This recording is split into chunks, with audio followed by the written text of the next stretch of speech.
Which is why we're doing a head-to-head debate on it right now, because I wanted to know just the main answer to this. Does the NHS actually need more money? Does the taxpayer have to spend more money on it? Or could nurses and everyone else get a pay rise based on the amount of money you and I are already lobbing towards our NHS? So, here to pick this apart is Elliot Keck, Investigations Campaign Manager at the Taxpayers Alliance, and Dr Tolu Adepeju, who is an NHS doctor. Thank you very much, both of you. Elliot, I'll start with you, right? Does the NHS already receive enough of our money? They just need to spend it better? I think that's indisputably the case. Looking at the evidence, the NHS has seen an increase in its funding every year for decades. It's regardless of the conditions in the real economy.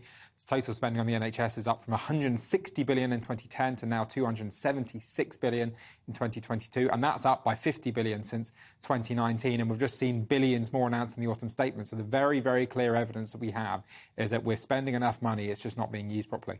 Dr Tolu, I'll throw it over to you. Do you think that the taxpayer needs to spend more money on the NHS to give nurses a pay rise, or should some different levels of management just go? I mean, I'd say in terms of how the money is managed currently in NHS, I mean, I would agree with you. I mean, it can be managed better. But in terms of needing more money, it's a public-funded healthcare system. It will always need more money. Unfortunately, there's no way around that. And that's my opinion. Dr Tolu, do you think the public get value for money at the minute, though? I know a lot of people do have NHS horror stories, don't they? I know it saves a lot of lives as well, obviously, but I think people are concerned about the quality of care they get a lot of the time. I mean, I'd say the quality of care provided in NHS is, kind of currently working with what we have and the resources that we do use. I mean, a lot of the care that's provided by the current NHS staff is, kind of overworked, underpaid, staying later than you should, essentially doing ward rounds in situations where you shouldn't have to do ward rounds, and essentially just not having the resources that you need to actually conduct a safe NHS. And that's what we're currently working with. I'd say in terms of the money that's been spent on the NHS, I'd say, yeah, we could actually get more value for money in terms of what we use it towards. Yeah, Elliot, well, what do you think then about taxpayers getting value for money? Because I think if people felt as though they were already getting value for money on this, then they'd be more inclined maybe to support nurses, try and give them a bit of a bump. But your views on that?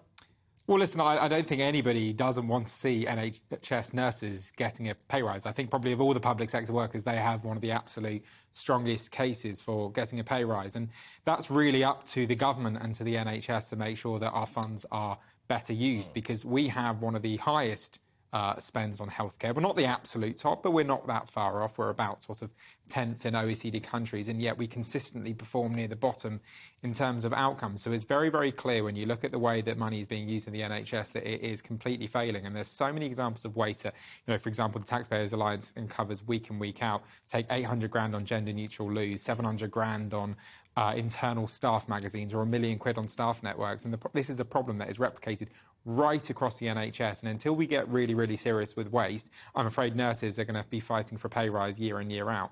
OK, now, look, Dr Tolu, I think you might be about to laugh at me here and maybe hate me, but there is an argument that some people make, which is that if you do sign up to go into the medical profession, you can see your pay structure online. We're very sorry, but you just got to work harder. What do you think? I mean, we have to look at, the work that the NHS and the staff does. I mean, that's a very interesting point that you make. When you think about, what happened during the pandemic, when you think about the kind of conditions we're working in, when you think about the risk to healthcare workers' lives, I mean, yeah, we do understand that that's part and parcel of the job, but then that should be paid accordingly. I mean, it doesn't, just because we, do it because we should, doesn't mean that we shouldn't get paid accordingly. OK, fair enough. And Elliot, do you think that the public will be willing to accept much more of... So basically the public's finances revolving around our healthcare system, essentially. So do you think that the taxpayer would go, right, well, that is one area where we're willing to overspend in that sense? Well, I think the public is broadly very, very happy to support very, very high healthcare spending, and we have very high healthcare spending. Within a couple of years, about 50% of day-to-day public spending will be on the healthcare system. So it's already really extremely high. But the problem that the advocates for more NHS funding have is there's never a point at which it's going to stop. they're always going to ask for an extra 5, 10, 15, Just 20 on that, Elliot, sorry to cut across you on that, but I think that's a really key point, which is there any evidence whatsoever to suggest that if we did give the NHS, X amount more money, that would actually, we would see a result for that money? Is there any evidence to suggest that, as far as you're concerned, Elliot? Well,